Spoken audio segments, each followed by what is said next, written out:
करी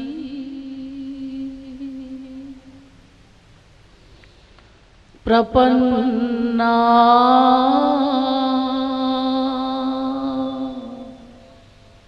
हूँ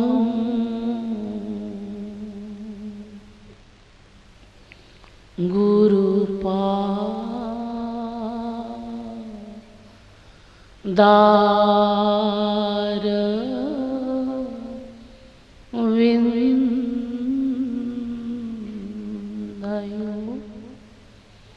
तस्य प्रेरणया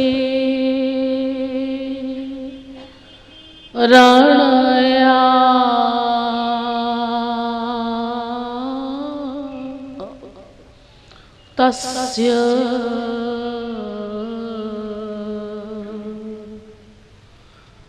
दिव्या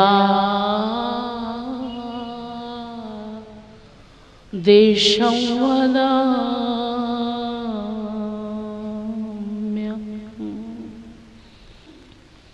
वंशी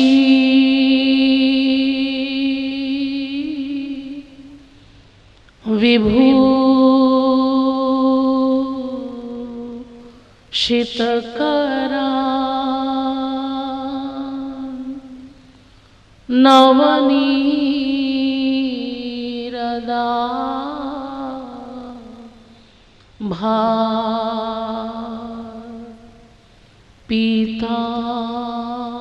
पीतांबरा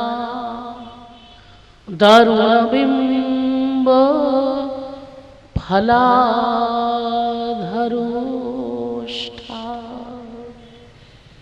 पूर्णेन्दु सुंदर मुखा दरविंदनेत्रा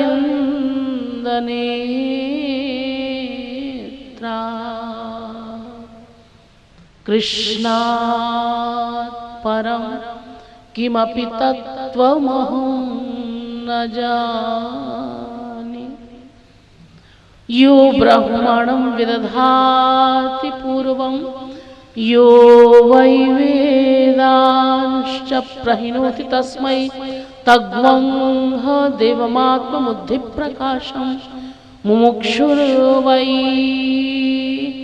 शरणमहं प्रपद्ये।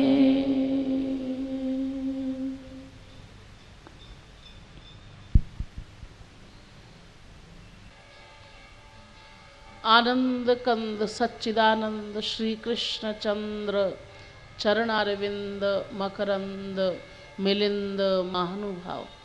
नियमानुसार थोड़ी देर भगवान नाम संकीर्तन कर लीजिए, तत्पश्चात आज का विषय प्रारंभ किया जाएगा।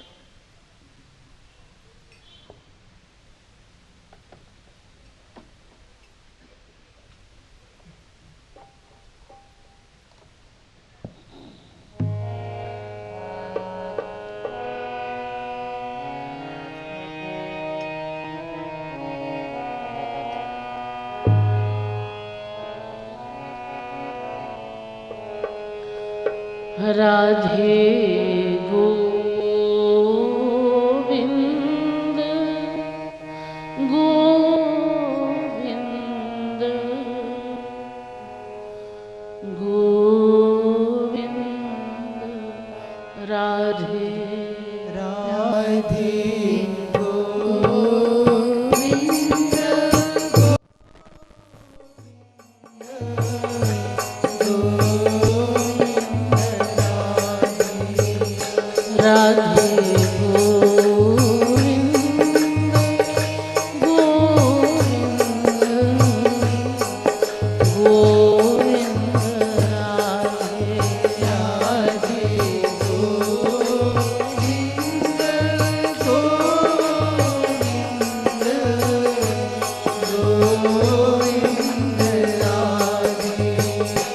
राधे गोविंद गोविंद गोविंद राधे राधे गोविंद गोविंद गोविंद राधे राधे गोविंद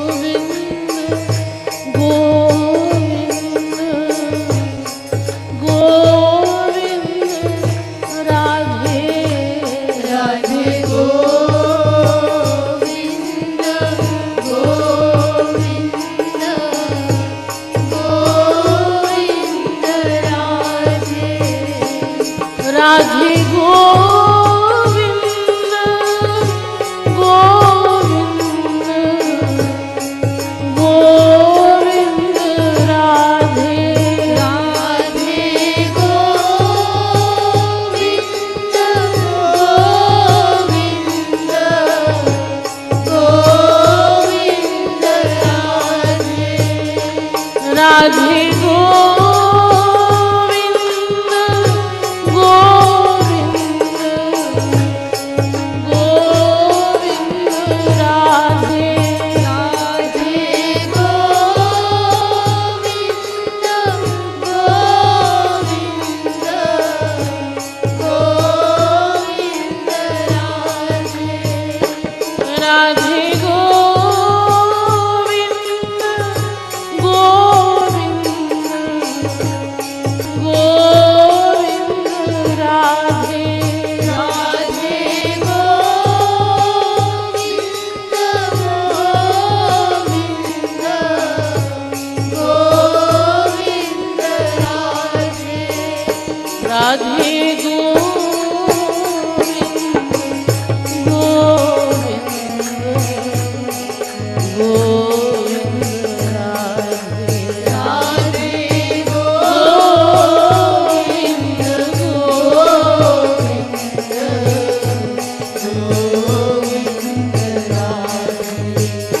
राधे गोविंद गोविंद राधे राधे गोविंद गोविंद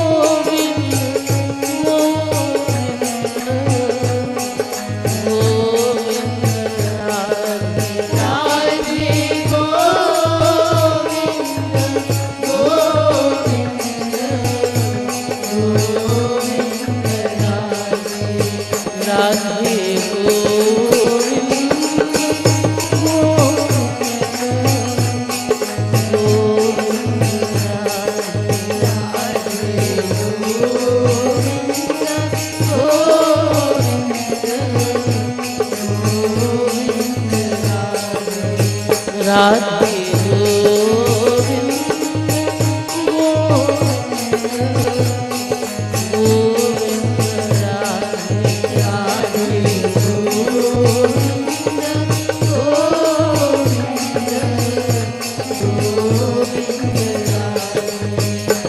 निज रसिक जनों से गोपी प्रेम दिलाजे निज रसिक जनों से गोपी प्रेम दिलाजे निज रसिक जनों से गोपी प्रेम दिलाजे निज रसिक जनों से गोपी प्रेम दिलाजे निज रसिक जनों से गोपी प्रेम दिलाजे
निज रसिक जनों से गोपी प्रेम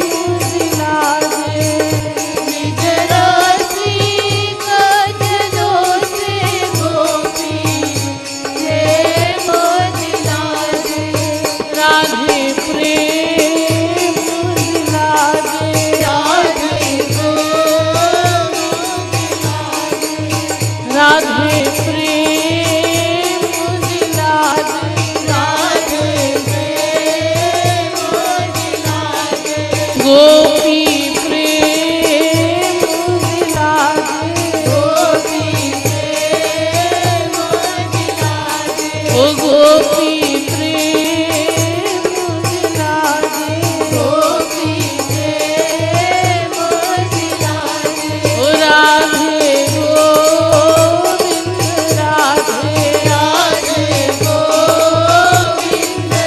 राधे, राधे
राधे गोविंद गोविंद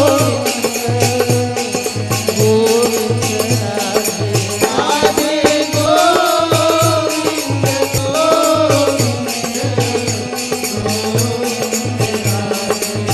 राधे राधे गोविंद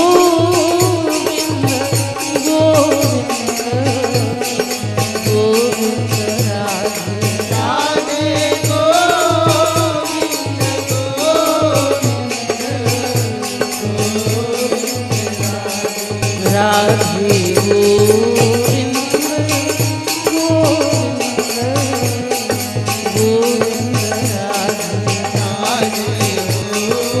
बोलिए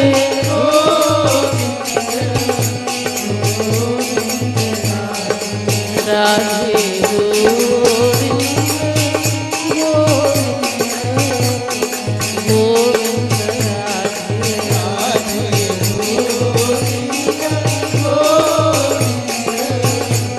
गोविंद राधे बोलिए वृंदावन बिहारी लाल की जय, श्रीमद् सद्गुरु सरकार की जय, बोलिए जगन्नाथ महाप्रभु की जय।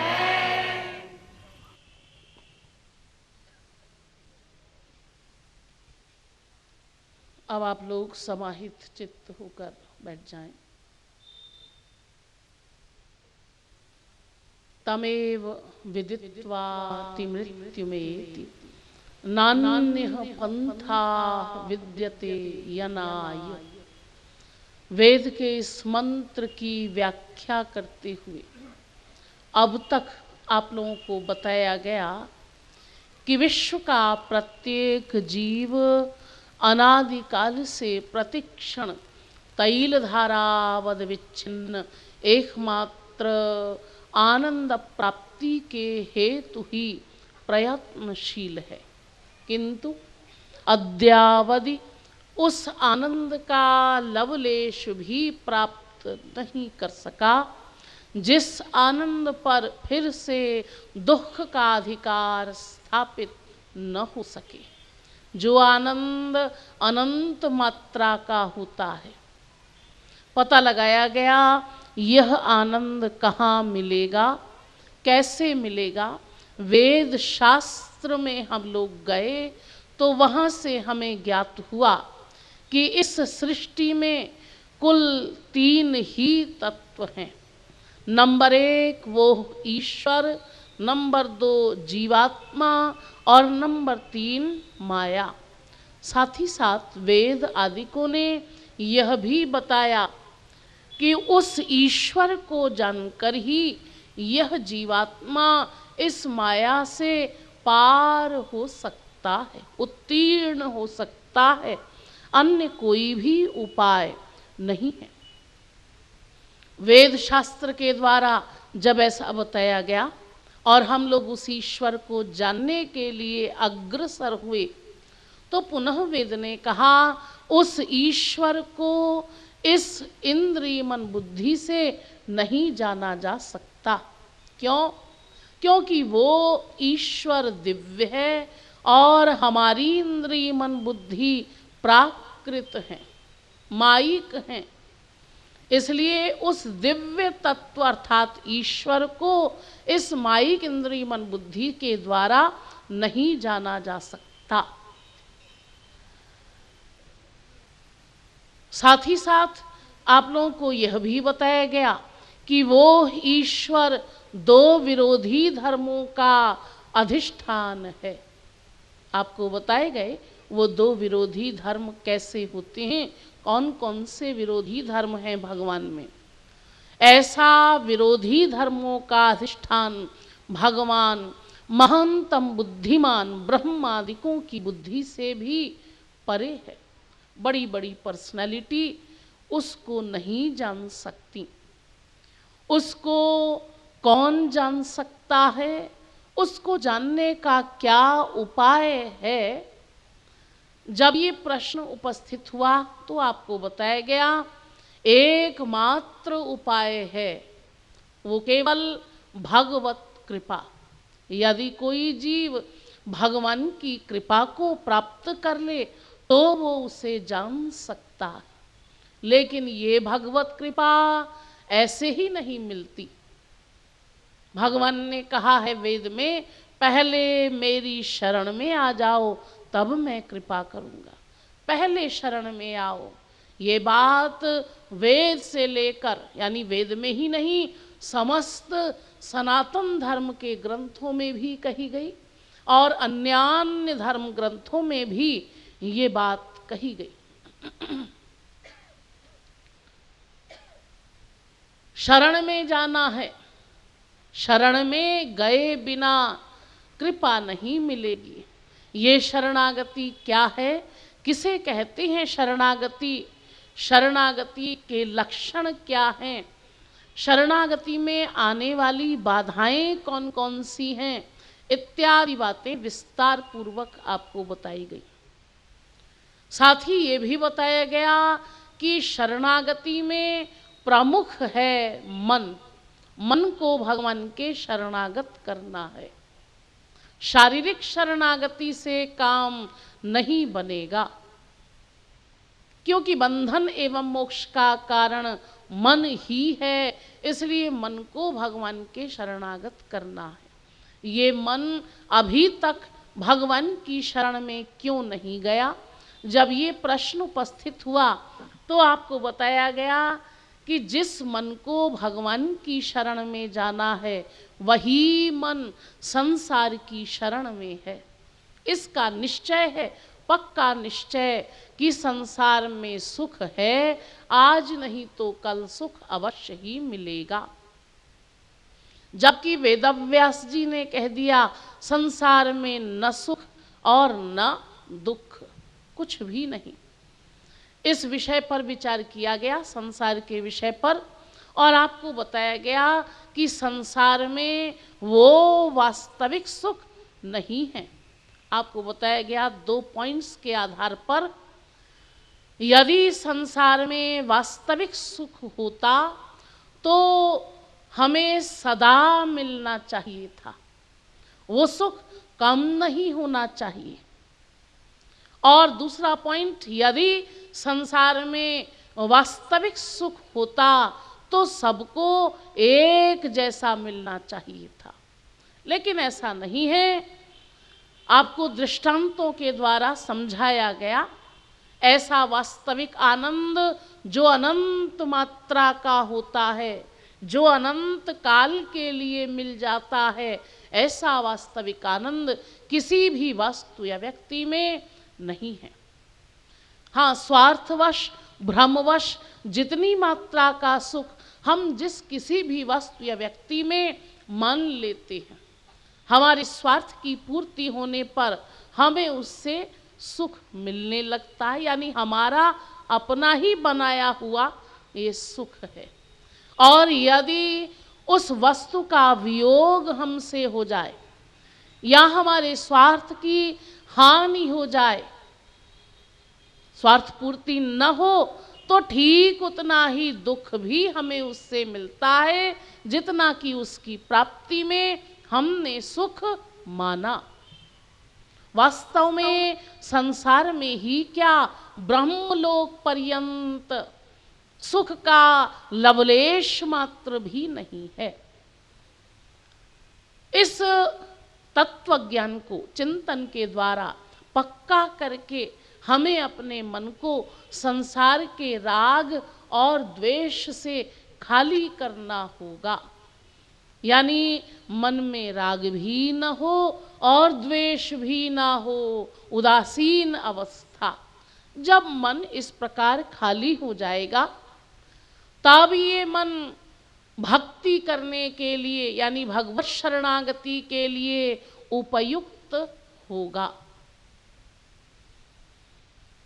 प्रश्न उपस्थित हुआ कि हम भगवान के विषय में कैसे जाने, कौन बताए हमको शरणागति के विषय में, शरणागति के कितने मार्ग हैं और कौन सा मार्ग हमारे लिए अपेक्षित है, हमारे लिए श्रेयस्कर है। तो देखिए, इसके उत्तर में वेद में, शास्त्रों में बताया गया एक तत्व है जिसके बिना ईश्वर प्राप्ति की समस्या कदापि हल नहीं हो सकती। वो क्या है? वो है गुरु तत्व। देखिए, संसार में भी आप लोग जानते हैं, सांसारिक ज्ञान प्राप्त करने के लिए भी एक गुरु की आवश्यकता होती है।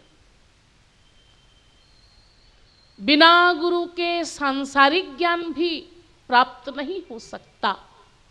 जब सांसारिक ज्ञान प्राप्त नहीं हो सकता तो ईश्वरी ज्ञान भला कैसे प्राप्त होगा? तो इसीलिए समस्त शास्त्रों में, ग्रंथों में कहा गया, गुरु तत्व अत्यंत अनिवार्य है। इसी तत्व को महापुरुष भी कहा गया, इसी को संत भी कहा जाता है और इसी को महात्मा भी कहा जाता है। और सांसारिक भाषा में इसी को अध्यापक भी कहा जाता है। हाँ, तो ये गुरु तत्व बहुत अनिवार्य है। इसके लिए आज हम लोग गुरु तत्व पर विचार करने जा रहे हैं।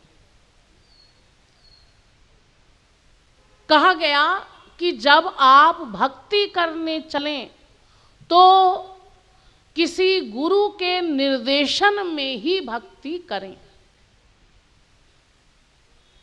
नारद जी ने कहा, नारद भक्ति दर्शन में वे कहते हैं, मुख्य तस्तु महत्कृपयैव भगवत कृपालेशाद्वा। नारद भक्ति सूत्र। अर्थात ये जो दिव्य प्रेम मिलता है जीव को, भक्ति प्राप्त होती है ये जीव को, ये गुरु की कृपा से ही प्राप्त होती है। ध्यान दीजिए इस बात पर।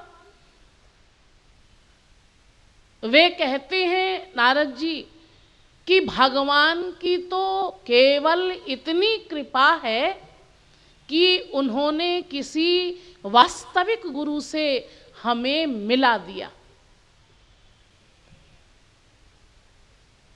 और गौरांग महाप्रभु जी ने भी कहा, वे भी कहते हैं, महत कृपा बिनु कौन कर्म भक्ति नाही। यानी महापुरुष के बिना भगवत प्राप्ति की समस्या हल नहीं हो सकती। और देखिए भागवत से सुन लीजिए, भक्त प्रहलाद कहते हैं, नैषां मतिस्ता मधुरुक्रमाङ्घ्रिं स्पृशत्यनर्थः पगमो यदर्थः महीयसां पादरजोभिषेकं निष्किंचनानां न वृणीत यावत्। 7वें स्कंध के 5वें अध्याय का 32वां श्लोक। क्या कहते हैं वे? उन्होंने कहा, प्रहलाद जी महाराज ने कहा कि देखो, जब तक तुम किसी महापुरुष की चरण धूलि में अपना अभिषेक न कर लो, तब तक भगवत प्राप्ति की कल्पना भी न करना। हाँ, तो देखिए गुरु तत्व इतना अनिवार्य है, इसलिए अब हमारे सामने ये प्रश्न उपस्थित होता है कि गुरु की क्या आवश्यकता है, गुरु किसे कहते हैं, गुरु होता कौन है। हाँ, देखिए सबसे पहले विचार करेंगे गुरु की क्या आवश्यकता है। देखिए कॉमन सेंस से समझा जा सकता है, हमारा जो लक्ष्य है, क्या लक्ष्य है हमारा? दूसरे दिन मैंने आपको बताया था, याद होगा, हमारा लक्ष्य है आनंद प्राप्ति।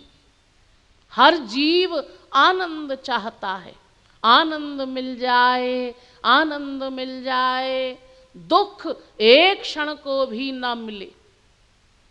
यानी हर जीव केवल आनंद चाहता है।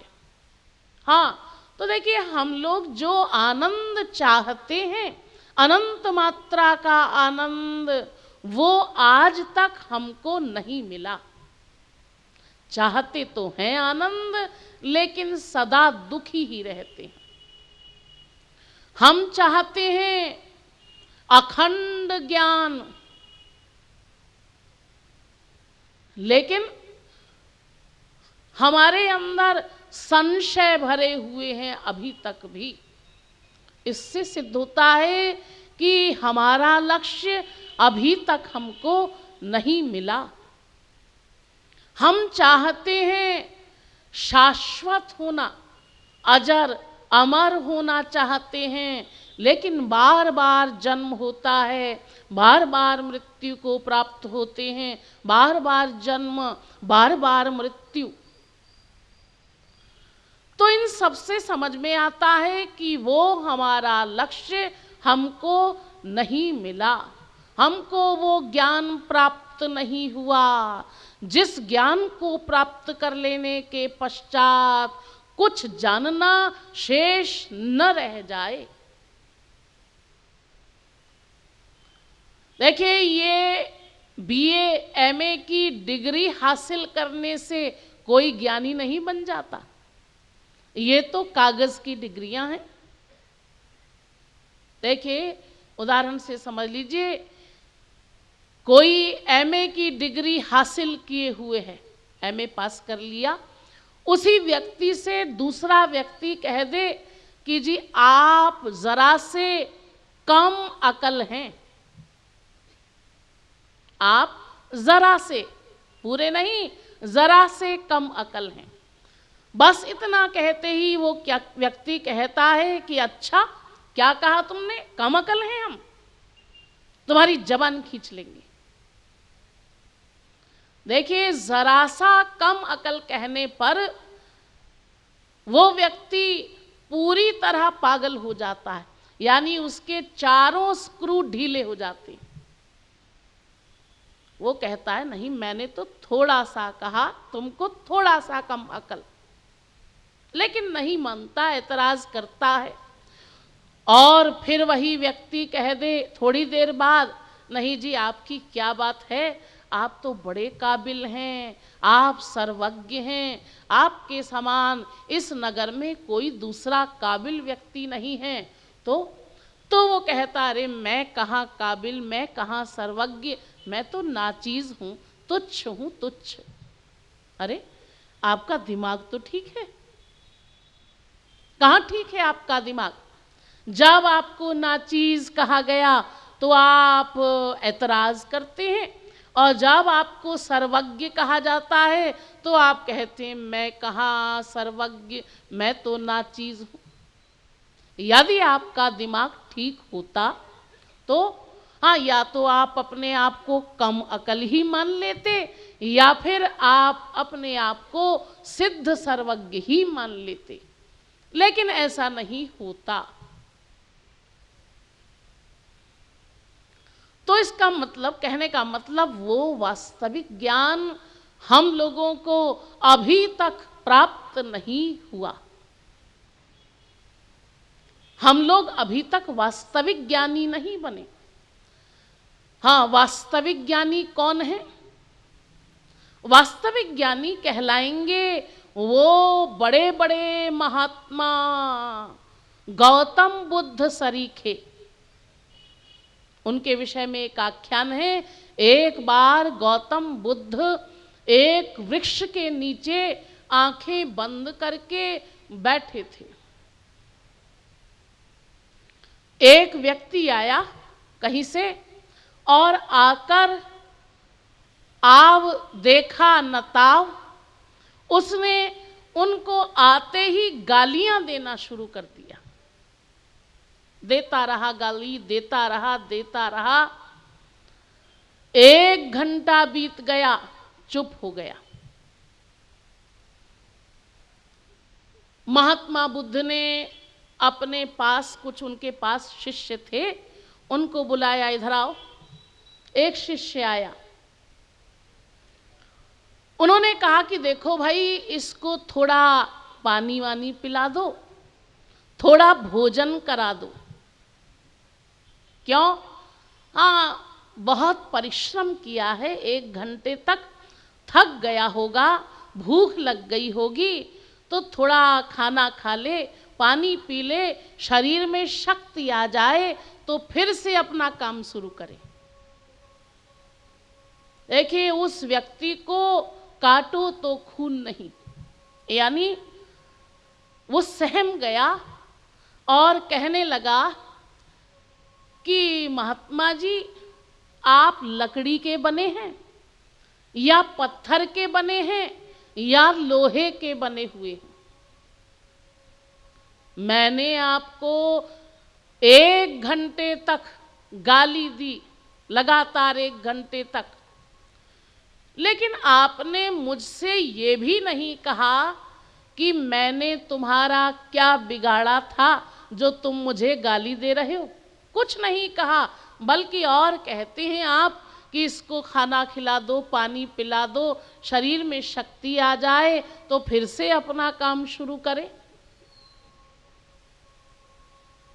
महात्मा बुद्ध ने कहा कि देखो भाई, ऐसा है, संसार में कोई व्यक्ति किसी दूसरे को कोई सामान दे और वो दूसरा व्यक्ति उस सामान को न ले तो क्या होता है?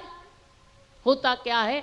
वो सामान देने वाले के पास रह जाता है। हाँ, तो ठीक इसी प्रकार तुमने जो कुछ मुझको दिया, मैंने कुछ लिया ही नहीं, तो वो किसके पास रह गया? तुम्हारे पास। हाँ, तो देखिए, ज्ञानी होता है इस प्रकार, यानी ये महात्मा बुद्ध सरीखे हैं, वे कहलाएंगे ज्ञानी।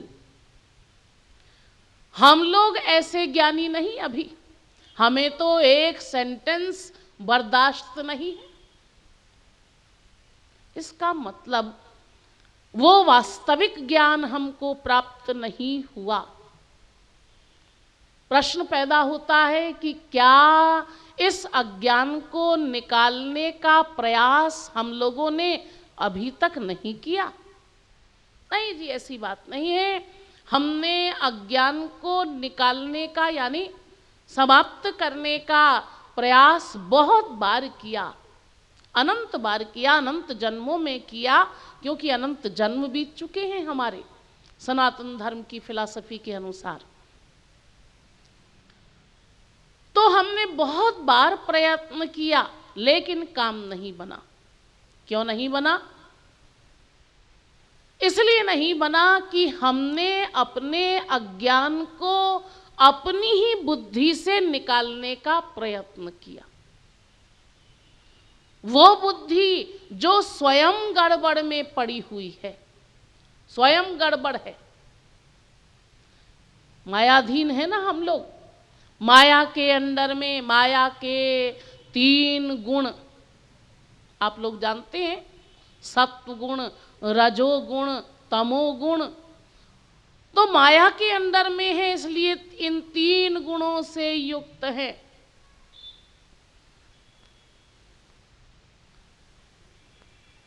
इसलिए हमारी बुद्धि में गड़बड़ी है। और देखिए, योग दर्शन में बताया गया हमारी बुद्धि में 5 प्रकार के दोष हैं। वे क्या हैं? अविद्या नंबर 1, अस्मिता नंबर 2, राग नंबर 3, द्वेष नंबर 4 और अभिनिवेश नंबर 5। इनको समझ लीजिए, एक क्या है? सबसे पहला है अविद्या। अविद्या का मतलब अज्ञान। हमारी बुद्धि में अज्ञान है। क्या अज्ञान है? हाँ, हम अपने आप को शरीर मान कर बैठे हुए हैं और शरीर की उपाधि को ही सब कुछ मानकर बैठे हैं। हम ब्राह्मण हैं, हम क्षत्रिय हैं, हम वैश्य हैं, हम शूद्र हैं, हम उड़िया, तेलुगु, पंजाबी, मद्रासी इत्यादि हैं, हम कलेक्टर, कमिश्नर इत्यादि हैं। इस शरीर की उपाधि को सब कुछ मानकर बैठे हैं, यानी हमारा जो वास्तविक परिचय है उसको नहीं जानते, नहीं मानते। मैं आत्मा हूं ये नहीं जानते। ये अज्ञान हमारे अंदर यानी हमारी बुद्धि में है। इसको कहा गया पहला दोष, पंचक्लेश रूपी पहला दोष। नंबर 2 अस्मिता। अस्मिता का मतलब होता है अहंकार। हमारे अंदर हर समय अहंकार भरा हुआ रहता है। क्या अहंकार? देखिए, शास्त्र में कहा गया प्राप्ते तु षोडशे वर्षे गर्दभी चाप्सरायते, अर्थात 16 वर्ष की अवस्था में एक गधी भी अपने आप को अप्सरा समझती है और एक गधा अपने आप को कामदेव समझता है। ये इस प्रकार का अहंकार।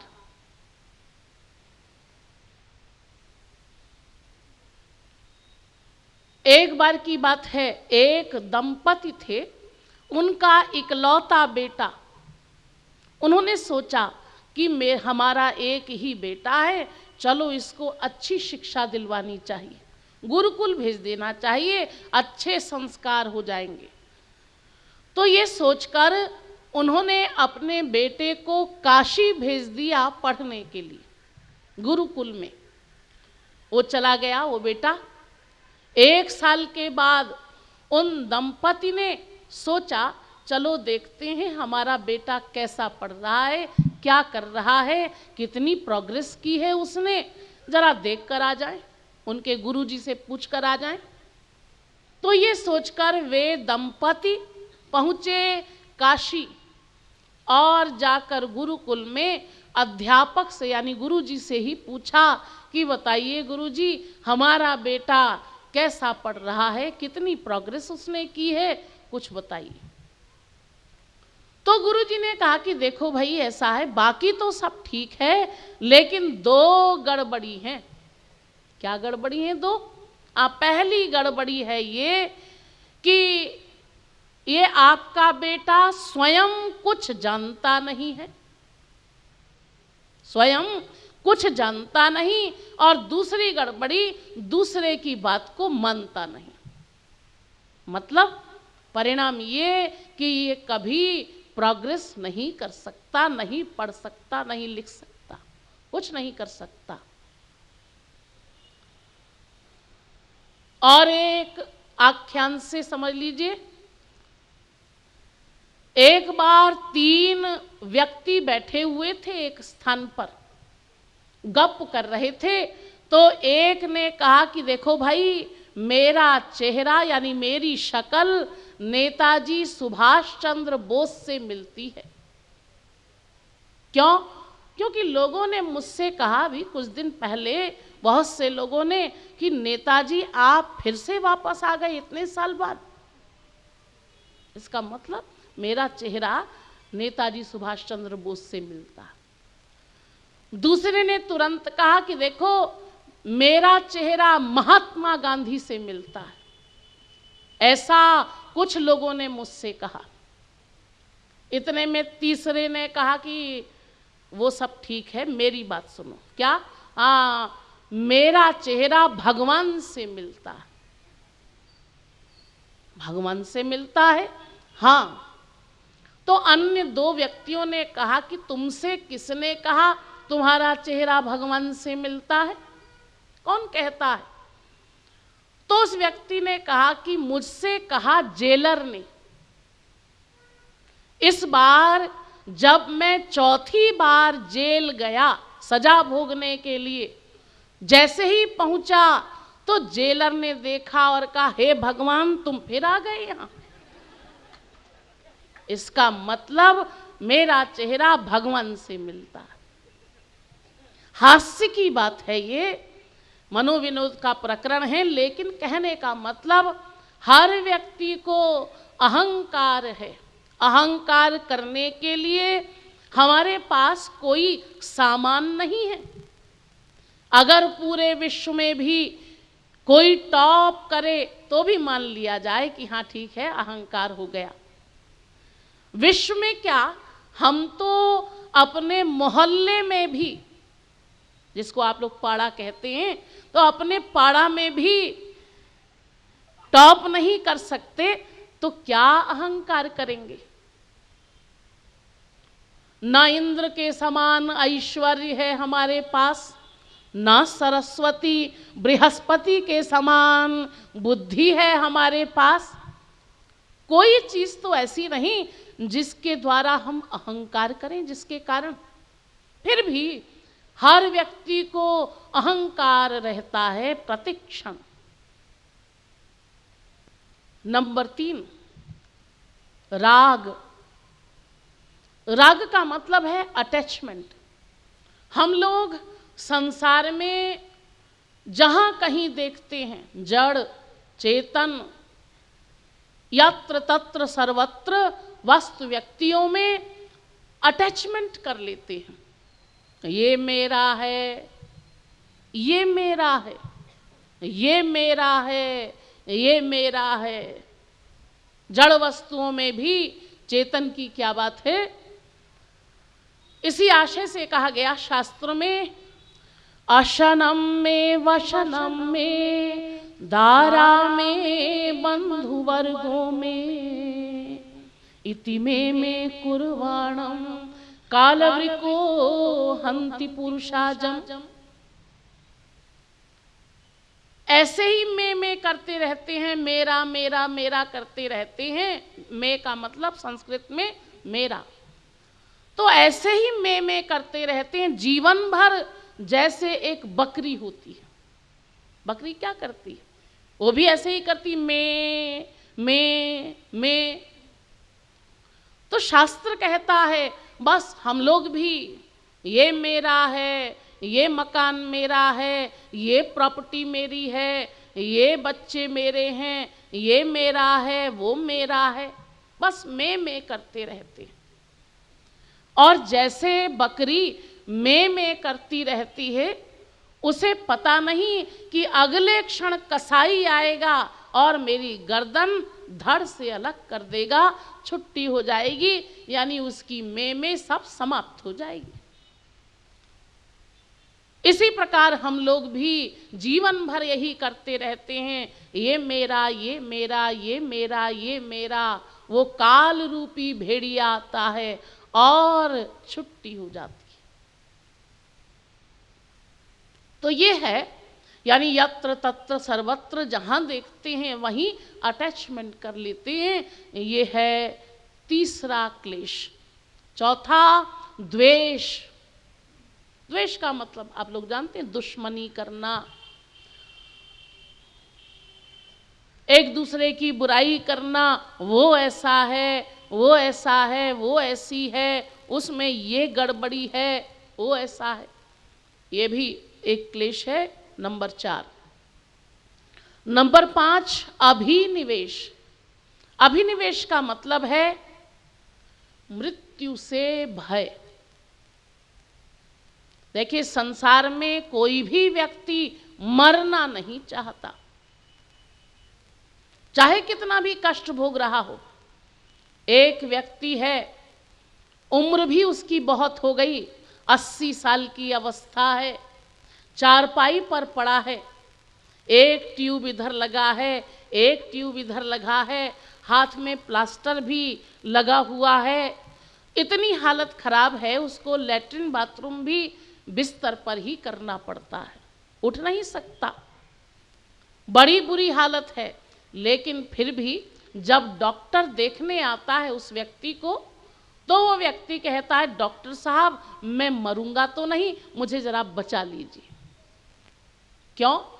डॉक्टर थोड़ा सा समझदार हो, जिसको थोड़ा तत्वज्ञान भी है, वो कह दे कि काका जी आप मर जाएंगे तो अच्छा ही तो रहेगा। क्यों अच्छा रहेगा? ये जो आप इतना कष्ट भोग रहे हैं, शारीरिक कष्ट, उस कष्ट से छुट्टी मिलेगी, नया शरीर आपको मिलेगा, तो बहुत बढ़िया रहेगा। तो वो कहते ना ना ना, मैं अभी मरना नहीं चाहता। क्यों? मुझे अपने पोते का विवाह देखना है, मुझे ऐसा करना है, मुझे वैसा करना है।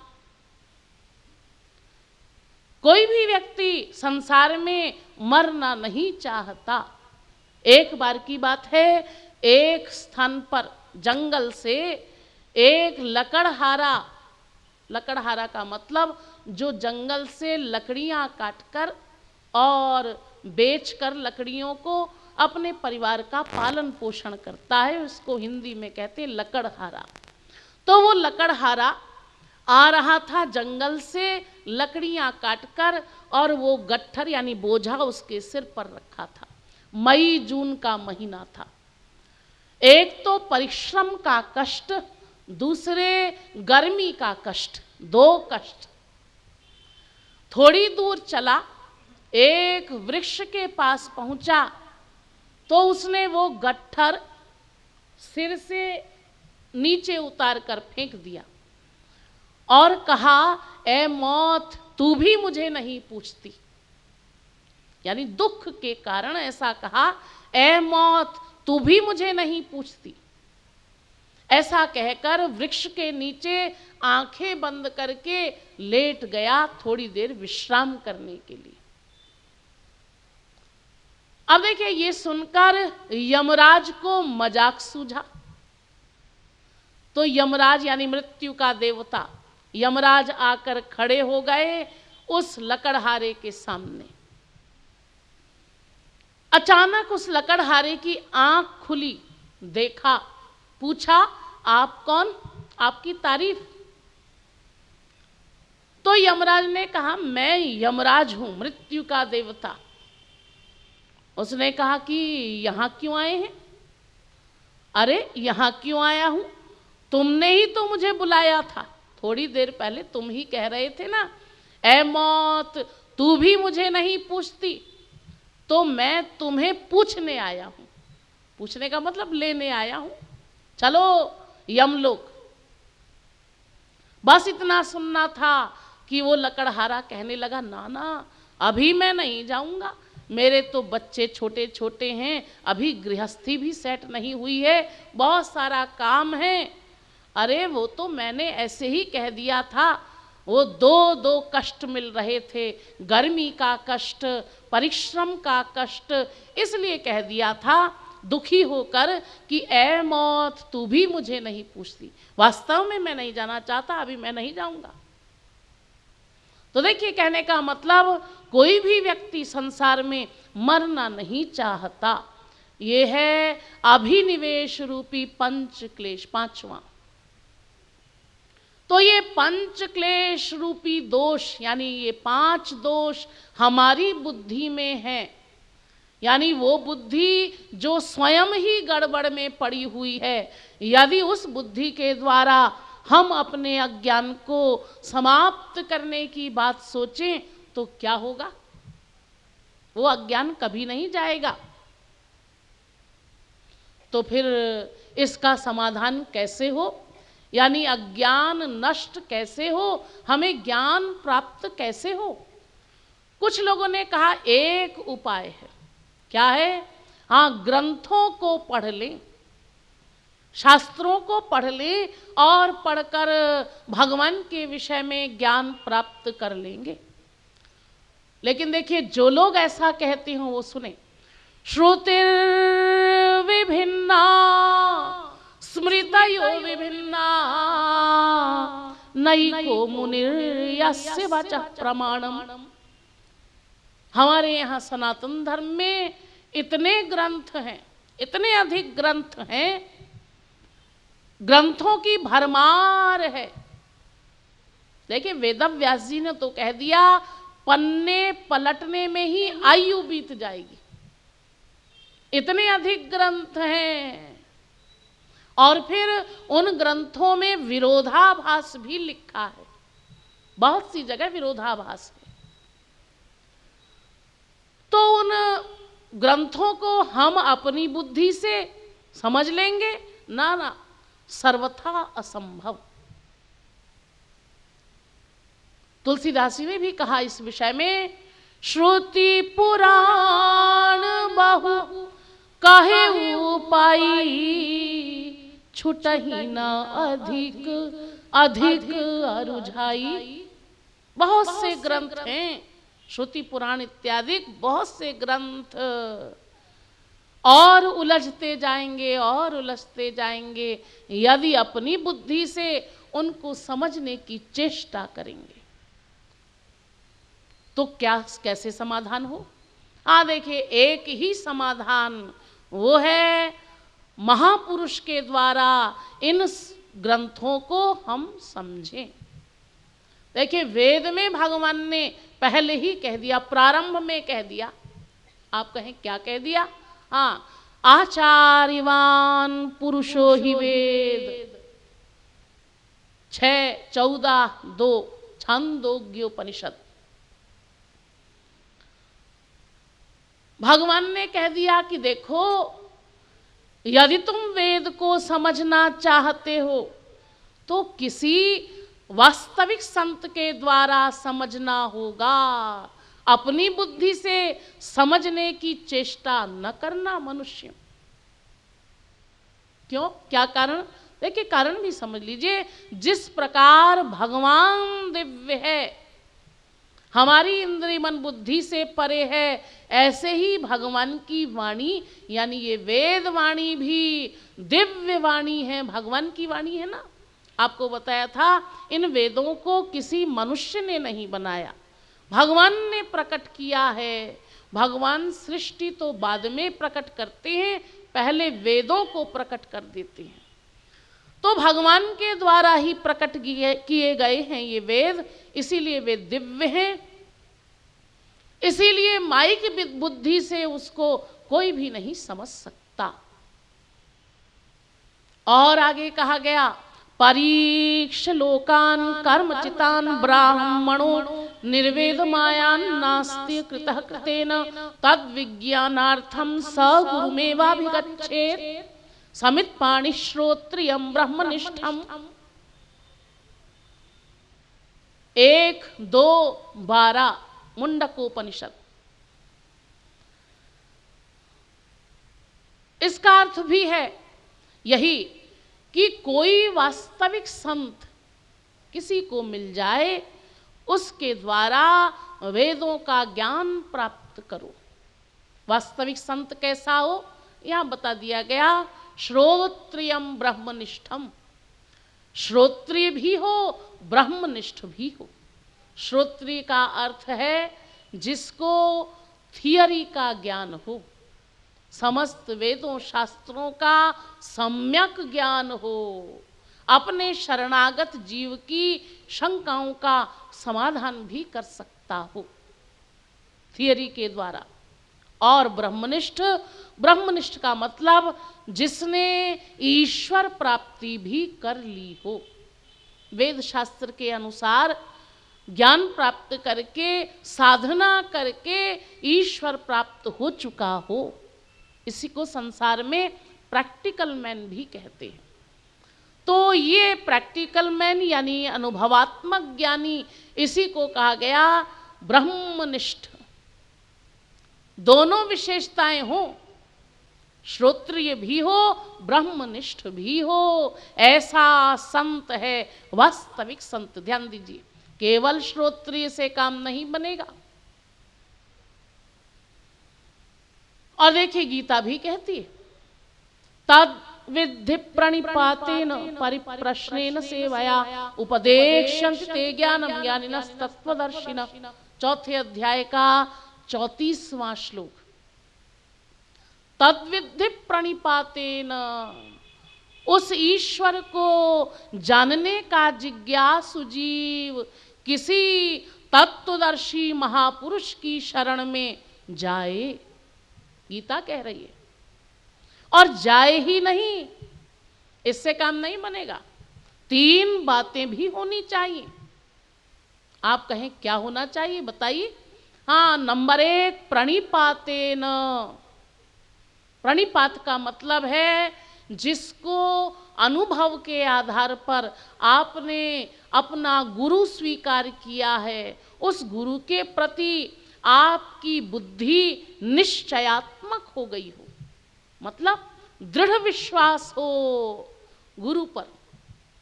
गुरु के चरणों में आपका मस्तक सदा सदा के लिए झुक गया होगा हो।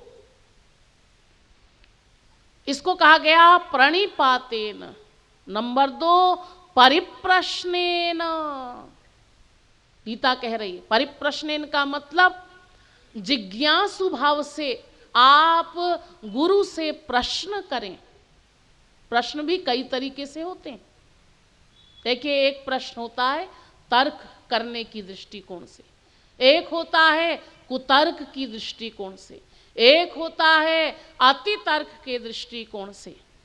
लेकिन यहां बताया गया वो प्रश्न हो जिज्ञासु भाव लेकर।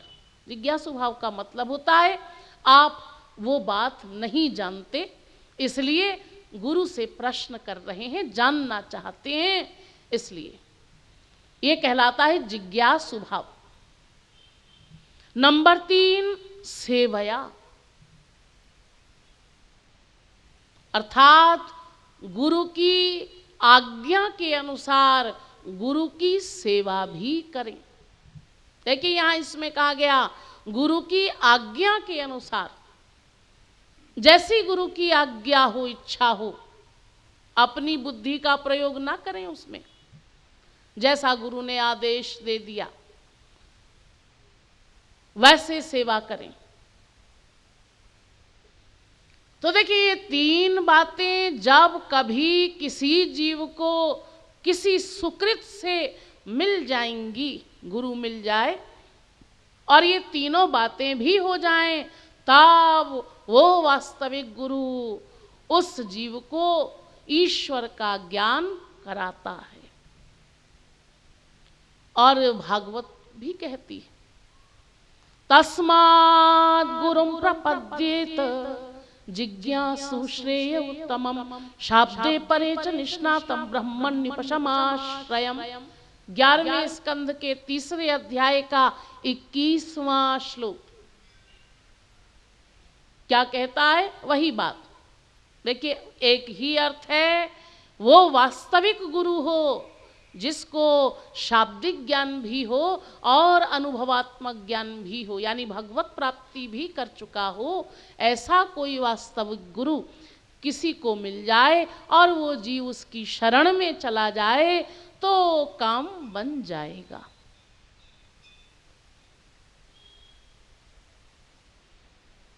और देखिए गीता में ही अर्जुन ने एक बहुत बढ़िया चालाकी चली। अर्जुन की चालाकी कही जाए, सबसे बढ़िया चतुराई कही जाए तो यही है। अर्जुन ने प्रारंभ में ही भगवान से कह दिया, क्या कह दिया? कार्पण्य दोषो परित स्वभाव पृच्छामि त्वां धर्म सम्मूढ़ चेता यश्रेयस्यान् निश्चितं ब्रूहि तन्मे शिष्यस्ते हम शाधिमां त्वां प्रपन्नम। 2 अध्याय का 6वां श्लोक। अर्जुन ने भगवान से कहा, हे श्री कृष्ण, आप मेरे गुरु हैं और मैं आपका शिष्य हूं, ज्ञान करा दीजिए। देखिए यहां प्रश्न पैदा होता है जीवों की तरफ से ही कि अर्जुन ने भगवान से गुरु शिष्य का नाता क्यों जोड़ा। अर्जुन ऐसा भी तो कह सकता था कि हे भगवान श्री कृष्ण, आप भगवान हैं, सुप्रीम पावर हैं, तो आप भगवान हैं, मैं जीव हूं, अपना ज्ञान करा दीजिए, ऐसा भी बोल सकता था अर्जुन। अर्जुन ने ऐसा क्यों नहीं कहा? अर्जुन ने भगवान से गुरु शिष्य का नाता ही क्यों जोड़ा? क्या कारण है? देखिए भगवान ने वेद में इसका उत्तर दिया। भगवान कहते हैं, देखो मेरा एक कानून है, पक्का कानून। क्या कानून है? यदि कोई जीव मुझे जानना चाहता है, मुझे प्राप्त करना चाहता है, मुझे देखना चाहता है, मेरा अनुभव करना चाहता है, तो वो डायरेक्ट मुझे प्राप्त नहीं कर सकता। कैसे कर सकता है? उसको थ्रू प्रॉपर चैनल आना पड़ेगा। आजकल की भाषा में किसी माध्यम के द्वारा आना पड़ेगा, और वो माध्यम है वही गुरु तत्व। और देखिए इसी नियम के कारण आप लोग बहुत बार पढ़ते सुनते हैं भागवत का वो विषय, जब भगवान ने उद्धव जी को ब्रज गोपियों के पास भेजा। भगवान श्री कृष्ण चाहते थे कि उद्धव को प्रेम की दीक्षा दिलवाना चाहिए। बेचारा शुष्क ज्ञानी है, नीरस ज्ञानी है, प्रेम के बारे में कुछ जानता नहीं है, तो इस पर कृपा करनी चाहिए। देखिए उद्धव जी महाराज भगवान श्री कृष्ण के बाल्यकाल के सखा थे, लंगोटिया यार जिसको कहते हैं। तो सखा होने के नाते भगवान ने सोचा कि उद्धव को प्रेम की दीक्षा दिलवानी चाहिए।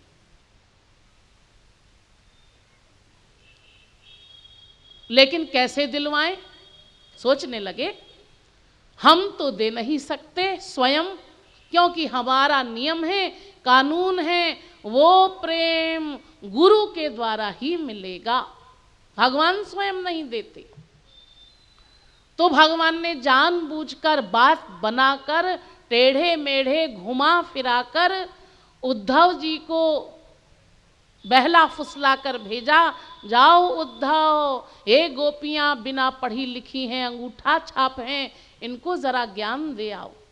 उद्धव भी चले गए और वहां से आप लोग जानते हैं, बाद में ये प्रकरण आएगा भक्ति के विषय में। देखिए उद्धव जी जब लौटे तो वहां से लौटे कैसे, शिष्य बनकर लौटे और गोपियों को अपना गुरु बनाया, गोपियों के द्वारा प्रेम की दीक्षा लेकर लौटे, भक्ति में विभोर हो गए, भक्ति के रस में डूब गए। पहले तो आकर ठाकुर जी को डांटा, देखिए बड़ी जोर से बड़े गुस्से में कहा, अरे ओ कन्हैया तू बड़ा कपटी है, बड़ा कुटिल है। हंसने लगे ठाकुर जी कि अरे ऐसा क्यों कहते हो।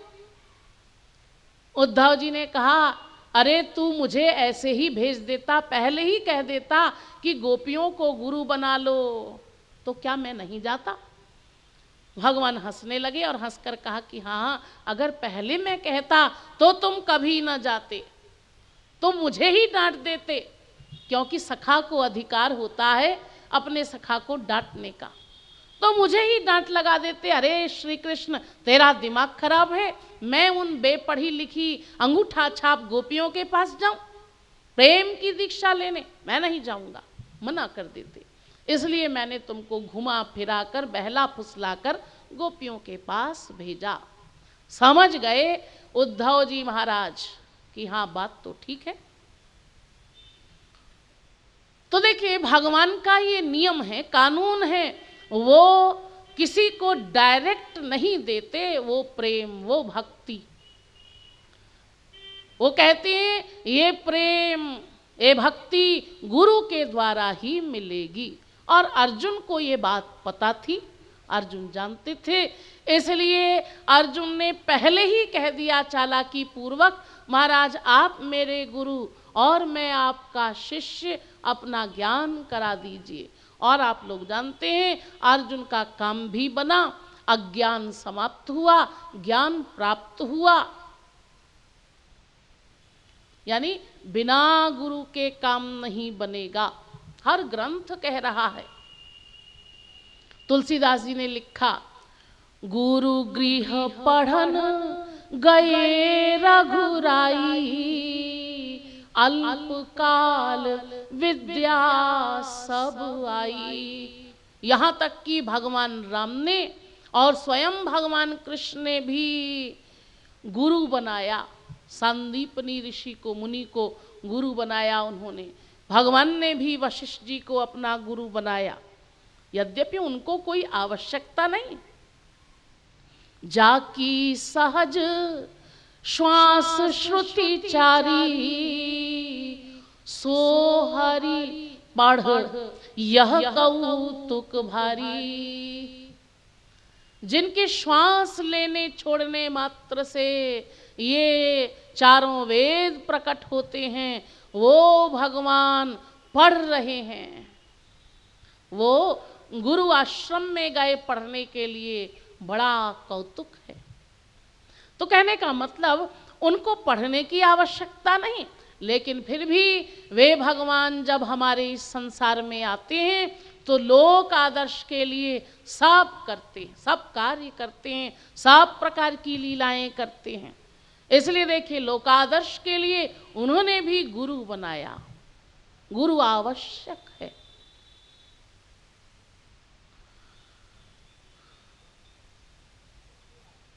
और एक ही भागवत का एक अन्य प्रकरण है, जड़ भरत परमहंस का नाम आप लोगों में से बहुत से लोगों ने सुना होगा। तो ये जड़ भरत परमहंस, इन्होंने राजा रहुगण को उपदेश दिया।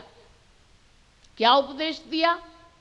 वे कहते हैं, रहुगण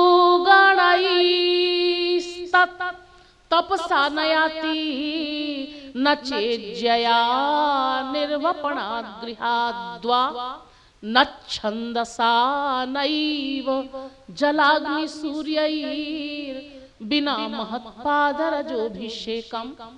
5वें स्कंध के 12वें अध्याय का 12वां श्लोक। इसका अर्थ समझ लीजिए। वे जड़ भरत परमहंस कह रहे हैं कि देखो रहुगण, किसी भी कृत्य से भगवत प्राप्ति नहीं हो सकती। कृत्य का मतलब कोई तीर्थाटन करे, 4 धामों की मार्चिंग कर ले, कोई संध्या करे, कोई यज्ञ करे, कोई तप करे, कोई व्रत करे, कोई उपवास करे, इन सब से कोई अभिप्राय नहीं भगवत प्राप्ति का। जब तक कोई भी जीव महापुरुष की चरण धूलि को अपने मस्तक पर धारण न करेगा, मतलब ये कि महापुरुष की शरणागति स्वीकार नहीं करेगा, तब तक उसको भगवत प्राप्ति नहीं हो सकती। तो देखिए, हर ग्रंथ कहता है, समस्त ग्रंथों में कहा गया कि गुरु अत्यंत आवश्यक है, गुरु के बिना काम नहीं बनेगा।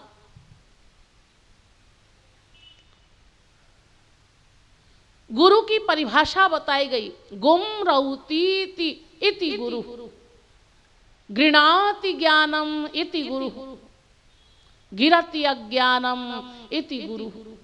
जो अज्ञान को समाप्त कर दे वो है वास्तविक गुरु। जो ज्ञान प्रदान करे वो है वास्तविक गुरु। अज्ञान रूपी अंधकार का अत्यंताभाव करने वाला है गुरु। तो देखिए, अब यहां प्रश्न पैदा होता है कि क्या अनादिकाल से अब तक हमको कोई गुरु नहीं मिला? आप लोग भी, आप में से कोई सोच सकता है कि क्या आज तक किसी भी जन्म में हमको कोई गुरु नहीं मिला? इसीलिए तो हमारी ईश्वर प्राप्ति की, अज्ञान निवृत्ति की समस्या हल नहीं हुई, आनंद प्राप्ति की समस्या हल नहीं हुई।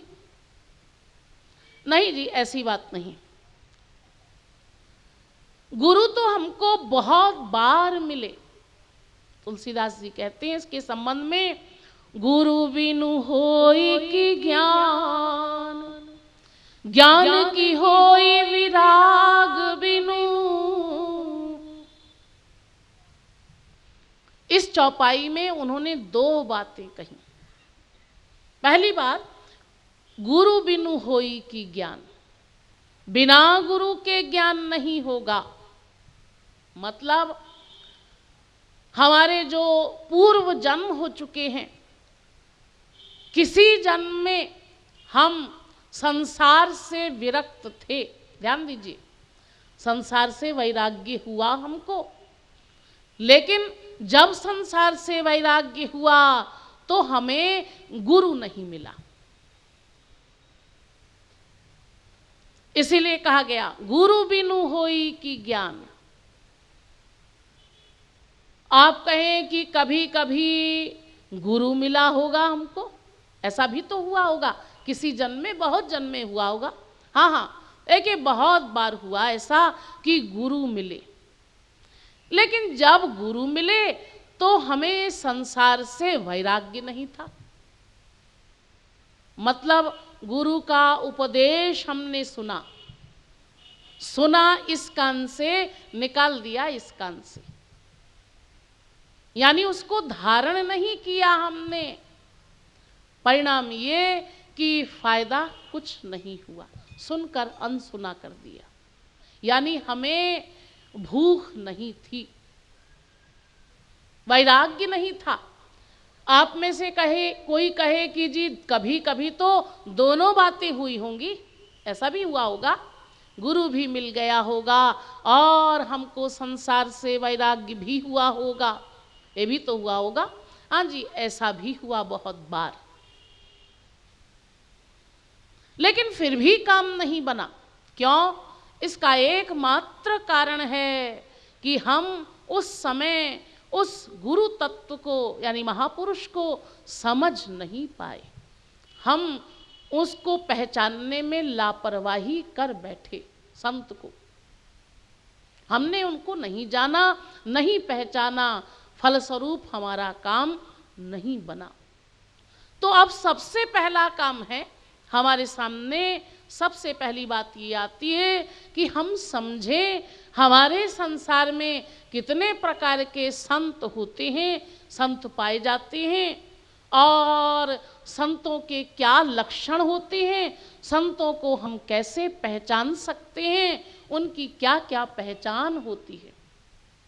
देखिए, पहले समझ लीजिए, हमारे संसार में 4 प्रकार के लोग होते हैं, पाए जाते हैं। इनमें से 2 प्रकार के तो हैं वास्तविक संत, ध्यान दीजिए, और 2 हैं पाखंडी या दंभी, जिनको दंभी कहा जा सकता है। कौन कौन है समझ लीजिए। देखिए, पहले हैं अंदर ठीक और बाहर ठीक। अंदर ठीक, बाहर ठीक। आप कहें ये क्या परिभाषा है, अंदर ठीक बाहर ठीक, इसका क्या मतलब?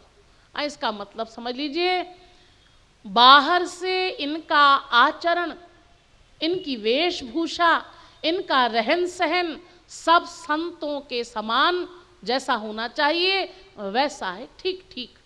सादा जीवन है इनका, उच्च विचार है, त्यागमय जीवन है इनका, आचरण सब ठीक है। और अंदर भी ठीक है। अंदर का मतलब आप कहें क्या होता है? अंदर का मतलब ये भगवत प्राप्ति कर चुके हैं। इनके अंदर काम, क्रोध, लोभ, मोह, ईर्ष्या, द्वेष, पाखंड, मद, मात्सर्य इत्यादि कोई बीमारी नहीं है। जब माया ही चली गई तो बीमारी क्या रहेगी? मैंने आपको बताया था एक दिन, माया इन सब दोषों की जननी है।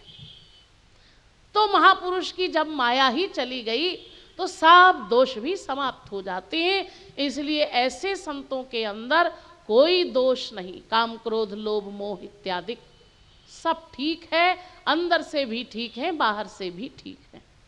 इनको आसानी से पहचाना जा सकता है। मतलब कुछ समय आप इनका संग करें, सत्संग करें, इनके साथ रहें, तो कुछ समय के सत्संग के द्वारा आप समझ जाएंगे कि हाँ, ये वास्तविक संत हैं। आप कहें इनमें कौन कौन से हुए? बहुत से हुए होंगे।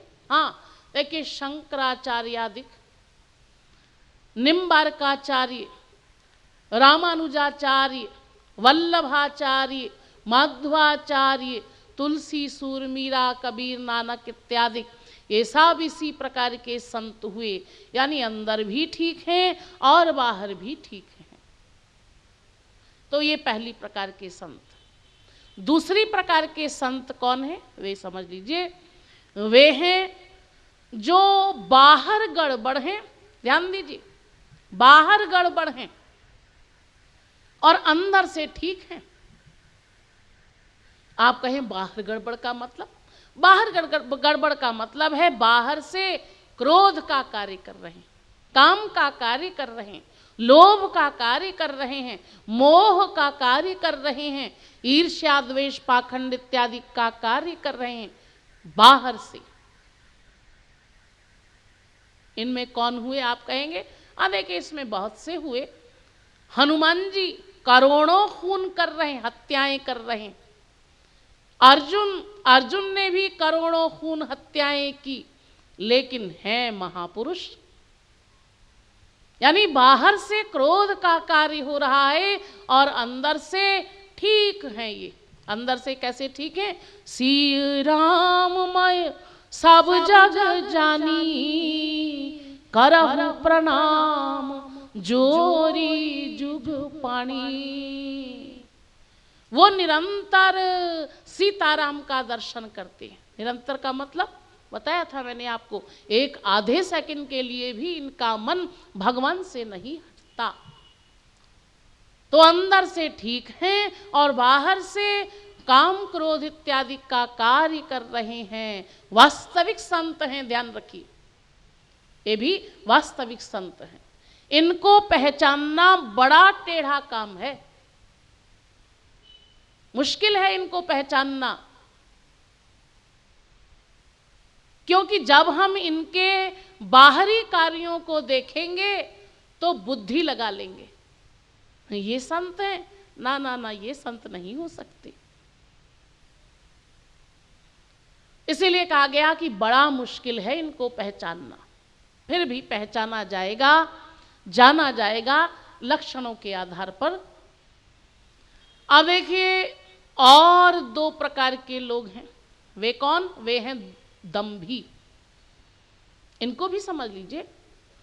पहले दंभी हैं वे जो अंदर भी गड़बड़ हैं और बाहर भी गड़बड़ हैं, मतलब इनका आचरण, इनकी वेशभूषा सब गड़बड़ है। बाहर से भी काम क्रोध लोभ मोह इत्यादि का कार्य कर रहे हैं और अंदर भी इनके ये सब है। माया से निवृत्ति नहीं हुई है इनकी, भगवत प्राप्ति नहीं हुई है इनकी, माया के अंदर में हैं, ये कहलाते हैं दंभी।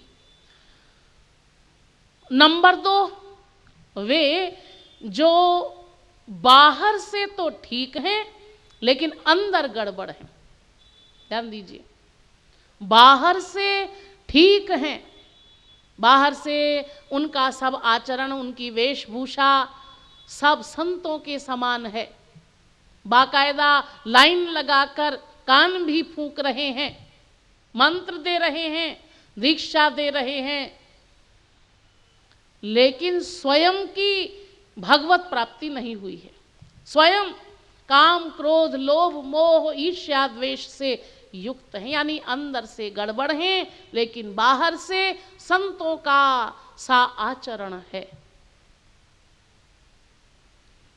हमें वास्तविक महापुरुषों पर विचार करना है, इसलिए वास्तविक महापुरुष को हम कैसे पहचाने, क्योंकि देखिए हमारे संसार में 99% महापुरुष ऐसे हुए जो बाहर से माया का कार्य करते हैं और अंदर से बिल्कुल ठीक हैं। आप कहें कैसे पहचाने इनको, ये माया के कार्य क्यों करते हैं, क्या कारण है? एक कारण है, वेद में बताया गया, अहेरिव गति प्रेमणः। जैसे सांप होता है, आप लोग देखते हैं, सांप जब भी चलता है, रेंगता है पृथ्वी पर, तो टेढ़ा मेढ़ा चलता है, बहुत से लोगों ने देखा होगा। लेकिन यही सांप जब बिल में प्रवेश करता है तो सीधा रहता है, सीधा प्रवेश करता है। क्यों? क्योंकि ये सांप अपने लिए बिल स्वयं नहीं बनाता, अपना बिल नहीं बनाता अपने आप, ये किसी अन्य जानवर के बिल में प्रवेश कर जाता है, घुस जाता है, चूहे के बिल में, नेवले के बिल में, अन्य किसी जानवर के, खरगोश के बिल में घुस जाता है। और अन्य जानवर तो सांप के लिए टेढ़ा मेढ़ा बिल बना कर रखेंगे नहीं, वो तो सीधा सीधा बनाएंगे अपने हिसाब से। तो आप देख सकते हैं कि जब ये सांप बिल में प्रवेश करता है तो सीधा, और जब बाहर चलता है तो टेढ़ा टेढ़ा चलता है। ऐसे ही इन महापुरुषों की भी गति है, प्रेम की गति, यानी अपने आप को छिपाते हैं। जब संसार में आते हैं तो प्रकट नहीं करते, छिपाते हैं। इनके बाहरी कार्य माया के से प्रतीत होते, वास्तव में इनके अंदर माया का लवलेश भी नहीं है, माया से परे हो चुके हैं, लेकिन बाहरी कार्य माया के से हैं। काम का भी कार्य हो रहा है, क्रोध का भी कार्य हो रहा है, मोह का कार्य भी हो रहा है, सब कुछ अंदर से ठीक है। आप कहें फिर ऐसे महापुरुषों को हम कैसे पहचानेंगे, हम कैसे जानेंगे? क्योंकि हम तो सांसारिक जीव हैं, हम स्वयं माया के अंदर में हैं। जब इनको देखेंगे तो इनके बाहरी कार्यों को देखकर इनसे वंचित हो जाएंगे, इनके प्रति शंका कर लेंगे। तो कैसे पहचाने इनको? हाँ देखिए, वेद में कहा गया इन संतों को पहचानने के लिए कुछ लक्षण होते हैं, कुछ सावधानियां हैं संतों को पहचानने की। वे लक्षण और वे सावधानियां यदि आप समझ लें और उनको ध्यान में रखें तो आप किसी भी वास्तविक संत का निर्णय कर सकते हैं। और जब संत का निर्णय हो जाए तो संत का अनुगमन करके, यानी उनके अनुगत होकर, उनके अनुसार बताई हुई साधना करके ईश्वर प्राप्ति का लक्ष्य प्राप्त कर सकते हैं। आप कहें संतों के लक्षण क्या है, उनको कैसे पहचाने हम, उनको पहचानने में क्या क्या सावधानियां अपेक्षित हैं, बताइए, हम भी जानना चाहते हैं। ठीक है, आप लोगों को बताया जाएगा ये सब विषय, लेकिन आज नहीं, कल। बोली वृंदावन बिहारी लाल की जय। मेरे ठाकुर गोविंद ठकुरानी राधे, गोविंद ठकुरानी राधे। मेरे ठाकुर गोविंद ठकुरानी राधे, मेरे ठाकुर गोविंद ठकुरानी राधे। मेरे ठाकुर गोविंद ठकुरानी राधे, मेरे ठाकुर गोविंद ठकुरानी राधे। मेरे ठाकुर गोविंद ठकुरानी राधे, मेरे ठाकुर गोविंद ठकुरानी राधे। मेरी ठकुरानी राधे, मेरी ठकुरानी राधे। मेरे ठाकुर गोविंद ठकुरानी राधे, मेरे ठाकुर गोविंद बोलिए ठकुरानी राधे। मेरे ठाकुर गोविंद ठकुरानी राधे, मेरे ठाकुर गोविंद ठकुरानी राधे। मेरे ठाकुर गोविंद ठकुरानी राधे, मेरे ठाकुर गोविंद ठकुरानी राधे। मेरे ठाकुर नट खट भोरी भारी राधे, मेरे ठाकुर नटखट भोरी भारी राधे। मेरे ठाकुर नट खट भोरी भारी राधे, मेरे ठाकुर नटखट भोरी भारी राधे। मेरे ठाकुर नट खट भोरी भारी राधे, मेरे ठाकुर नटखट भोरी भारी राधे। मेरी भोरी भारी राधे, मेरी भोरी भारी राधे। मेरी भोरी भारी राधे, मेरी भोरी भारी राधे। मेरी भोरी भारी राधे। मेरी भोरी भारी राधे। मेरे ठाकुर नीले नीले गोरी गोरी राधे, मेरे ठाकुर नीले नीले गोरी गोरी राधे। मेरे ठाकुर नीले नीले गोरी गोरी राधे, मेरे ठाकुर नीले नीले गोरी गोरी राधे। मेरी गोरी गोरी राधे, मेरी गोरी गोरी राधे। मेरी गोरी गोरी राधे, मेरी गोरी गोरी राधे। मेरी गोरी गोरी राधे। मेरी गोरी गोरी राधे। मेरे ठाकुर गोविंद ठकुरानी राधे, मेरे ठाकुर गोविंद ठकुरानी राधे। मेरे ठाकुर गोविंद ठकुरानी राधे, मेरे ठाकुर गोविंद ठकुरानी राधे। मेरे ठाकुर गोविंद ठकुरानी राधे, मेरे ठाकुर गोविंद ठकुरानी राधे।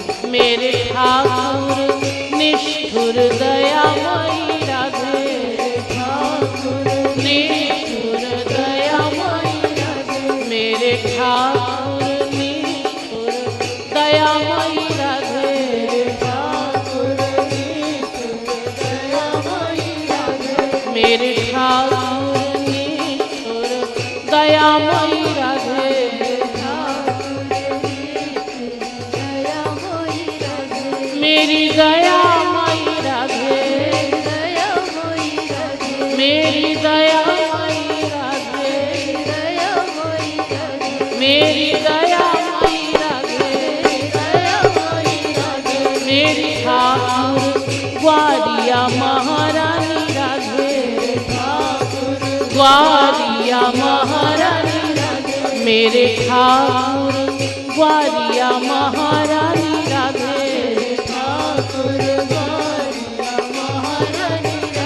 मेरी महारानी राधे, मेरी महारानी राधे, मेरी ठाकुरानी राधे, मेरी ठाकुरानी राधे, मेरे ठाकुर गोविंद ठाकुरानी राधे, मेरे ठाकुर गोविंद ठाकुरानी राधे, मेरे ठाकुर गोविंद ठाकुरानी राधे, मेरे ठाकुर गोविंद ठाकुरानी राधे, मेरे ठाकुर न्यायाधीश है कृपालु राधे, मेरे ठाकुर न्यायाधीश है कृपालु राधे, मेरी है कृपालु राधे, मेरी है कृपालु राधे, मेरी है कृपालु राधे, मेरे ठाकुर गोविंद ठाकुरानी राधे, मेरे ठाकुर गोविंद ठाकुरानी राधे, मेरे ठाकुर गोविंद ठाकुरानी राधे। बोलिए लाडली लाल की। अब आरती होगी, आप लोग आरती के लिए खड़े हो जाएं।